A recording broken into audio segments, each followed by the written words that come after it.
Earlier this month, I blood tested for the fourth time in 2021, and using Morgan Levine's phenotypic age calculator as an index of biological age, we can see that my biological age is 35.7, which is about 13 years younger than my chronological age. But there is room for improvement, and one way to improve may be by reducing levels of high sensitivity C-reactive protein, or CRP for short. So that'll be the focus of today's video, attempting to further reduce biological age by reducing levels of high sensitivity C-reactive protein. So first, how does my recent value for CRP compare with the general population? And that's what's shown here. This is a study of about 6,000 people. And if anybody's come across larger studies that looked at age-related changes for CRP, please post it in the comments and I'll likely include it in the next CRP video. So we're looking at median values of CRP for the various age groups starting from 18 to 30 years old on the left, all the way up past 7-year-olds on the right. And for my age group, I'm doing, I guess, pretty well compared to the median value for my age group, which is somewhere around 1. So I'm about half that for now. But I think I can do even better, not just compared with the general population, but within my own data. So how does this recent value for CRP compare with my previous data? Now, I've only been tracking CRP for the past 3 years, and I have 16 blood tests over that time period. I wish I'd been tracking it in conjunction with diet for longer than that, but that's what I've got. So when looking at 16 blood tests for CRP over the past 3 years, we can see that my average is about the same as what my recent value was. So 0.53 for the average, whereas 0.57 for the data about 3 weeks ago. So why do I think I can do better then if it's pretty close to my average value? Well, I've had CRP values as low as 0.2 milligrams per liter. So that gives me hope that I can get back to that, but I just need to identify what consistently impacts CRP so that I can consistently stay at that relatively low level of inflammation. Conversely, I've also had CRP levels in the past 3+ years as high as about 1. So when considering that range is somewhat wide for CRP, it's important to identify the dietary factors that may impact it so I can get it consistently closer to lower than where it is now. And that's important because levels of high sensitivity C-reactive protein increase during aging, and although I haven't included it in this video, relatively higher levels are also associated with an increased all-cause mortality risk. So by identifying the variables that can impact high sensitivity C-reactive protein, not only can I potentially slow the age-related increase, but also potentially reduce all-cause mortality risk. So first, in terms of diet, I decided to look at dietary macronutrients since that's the major composition relative to vitamins and minerals in terms of things that could potentially be correlated, significantly correlated with high sensitivity C-reactive protein. So that's what we're looking at here. In terms of macronutrients, we're looking at calories, total carbohydrate intake, total fructose intake, and we'll see why that's important in a minute, fiber intake, total fat intake, monounsaturated fatty acid intake, MUFA, omega-3, omega-6, saturated fat intake, and protein.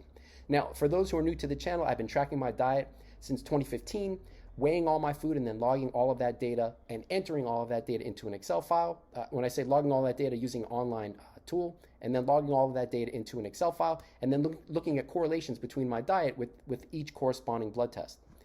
So when looking at the macronutrients, none of them are significantly correlated with C-reactive protein. So for more insight, I then investigated correlations for CRP with big picture, quote unquote, big picture biomarkers of organ and systemic health. And that's what's shown here. So, we've got glucose, which should be obvious for anyone interested in a pro-longevity strategy. We've got markers of kidney function, liver function, all of the various lipoproteins, immune cells, red blood cell, RBC related. So red blood cells, MCV, and the RDW, so mean corpuscular volume, MCV, and the red blood cell distribution with RDW, and then the overall biological age score. So how does high sensitivity C-reactive protein correlate with these big picture biomarkers? So it's not significantly correlated with glucose or kidney function or any of the liver function markers, but now we can see something interesting going on with lipoproteins, and more specifically, relatively higher levels of total cholesterol. And again, this is over 16 blood tests. You can see the little n, that's how many blood tests that I have data for, the correlation with CRP with each biomarker. So relatively higher levels of total cholesterol in my data is correlated with lower levels of high sensitivity C-reactive protein. And one factor that may be driving that correlation is HDL. As we can see, that's also significantly correlated with lower levels of CRP. So LDL is relatively close to statistical significance and going in the same direction, so relatively higher levels of LDL, lower levels of CRP, but that's not statistically significant yet. it's close to it, and if it becomes statistically significant, I'll include it in future videos. So just going further, C-reactive protein versus immune cells, surprisingly not significantly correlated. It wasn't also significantly correlated with any of the red blood cell related measures.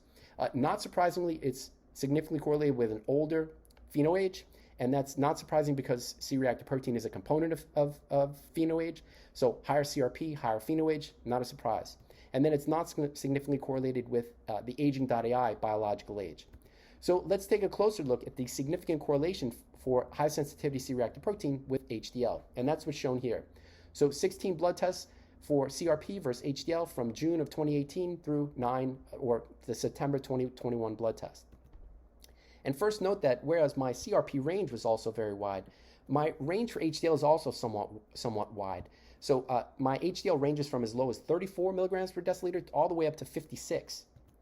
And note that the sweet spot for having relatively lower levels of CRP, so below 0.5 or around my average, seem to be at around higher than 50 milligrams per deciliter for HDL.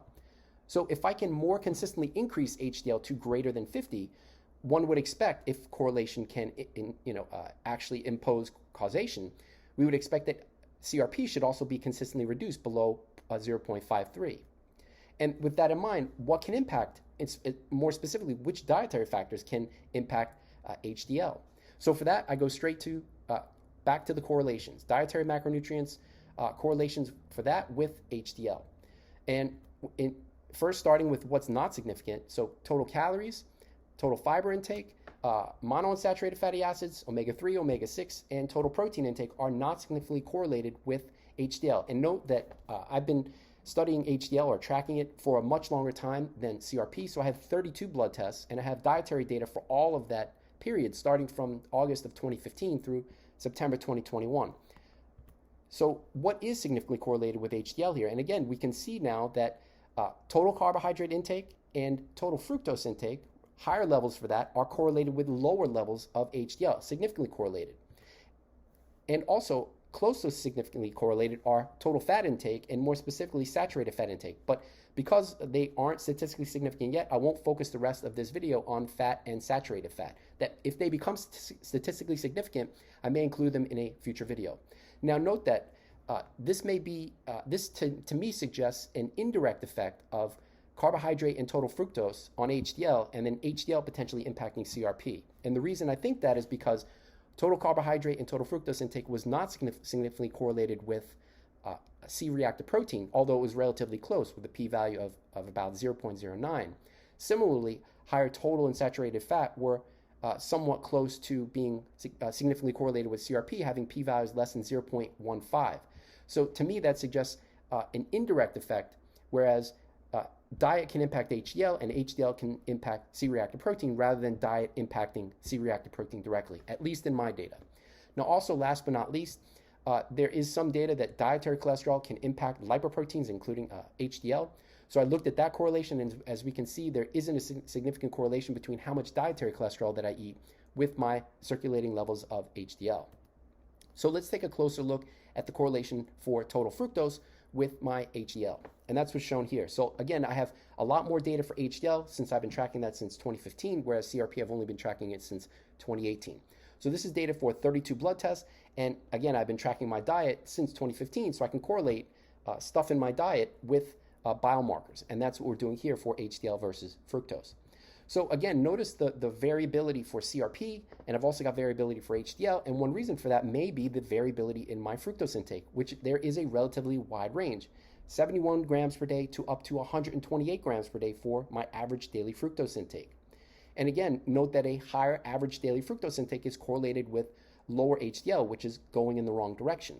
But if we extrapolate to the left, we can see that if I'm aiming for higher than 50 milligrams per deciliter for HDL, I would need to have an average daily fructose intake of less than about 70 grams per day, and even better, getting closer towards 60 grams per day. So if I limit fructose intake, will it increase HDL and potentially reduce C-reactive protein, but mess up other biomarkers? And for that, we go back to the big picture biomarkers. And for this, I've included homocysteine because I'm also paying attention to that. And if anyone is familiar with the channel, they've seen my homocysteine videos. So how is fructose correlated with these big picture around 20 biomarkers? So first, notice that a higher intake of fructose, again in my data, is correlated with lower levels of glucose. And that's somewhat surprising, but the majority of my fructose intake is not coming from, or actually exclusively, my fructose intake is exclusively coming from fruits and vegetables. It's not coming from sugary drinks or processed foods. So this could just be a marker of berry intake, higher levels of berries being correlated with lower glucose. Now, conversely, though, a higher fructose intake is correlated with higher levels of uric acid. And that's important because, as shown here, this is the hazard ratio for all-cause mortality risk on the y-axis, plotted against uric acid concentration on the x-axis. And this is a study of more than 425,000 people. And what we can see is that relatively higher levels of uric acid are associated with an increased all-cause mortality risk. So this correlation for fructose with uric acid is going in the wrong direction. Also going in the wrong direction are red blood cells. So higher average daily fructose intake being correlated with lower levels of red blood cells, which decline during aging. So we don't want lower levels of them. They're going in the wrong direction based on that correlation. And also going in the wrong direction is the red blood cell distribution width, RDW. So higher fructose intake is correlated with a higher RDW, which is also going in the wrong direction because RDW increases during aging, and relatively higher levels for RDW are associated with an increased all-cause mortality risk. And again, I have videos for that. If you're interested, just do a search on my channel and it'll come up. Now, what fructose isn't significantly correlated with is all of the NSs, not significant. So homocysteine, creatinine as a marker of kidney function, none of the liver function markers, none of the remaining lipoproteins, total cholesterol, LDL, VLDL, and lipoprotein A, none of the immune cells or immune-related cells. MCV, it's not significantly correlated. It's not significantly correlated with high-sensitivity C-reactive protein, which again goes back to that hypothesis of fructose impacting HDL, and HDL then potentially impacting CRP. And my fructose intake is not significantly correlated with the overall biological age score as indicated by Levine's PhenoAge or aging.ai.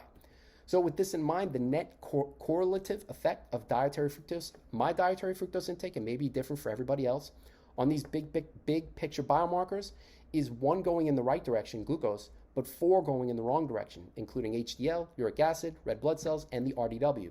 So the net effect for fructose would be a net of -3. So that suggests that if I limit my fructose intake, not only may I see improvements for HDL and potentially reduce CRP, but improve other biomarkers too. So with that in mind, since the last blood test early in September, it's been 24 days, and my average daily fructose intake since that test is about 69 grams per day, which isn't 60 grams yet, but that would, if I blood tested today, that would be the lowest average amount of fructose that I've eaten in this six-year span. So, progress as a means towards getting closer to perfection. So for the next blood test, then, when considering that I'm on the road for reducing my fructose intake, will HDL be increased and high sensitivity CRP be decreased?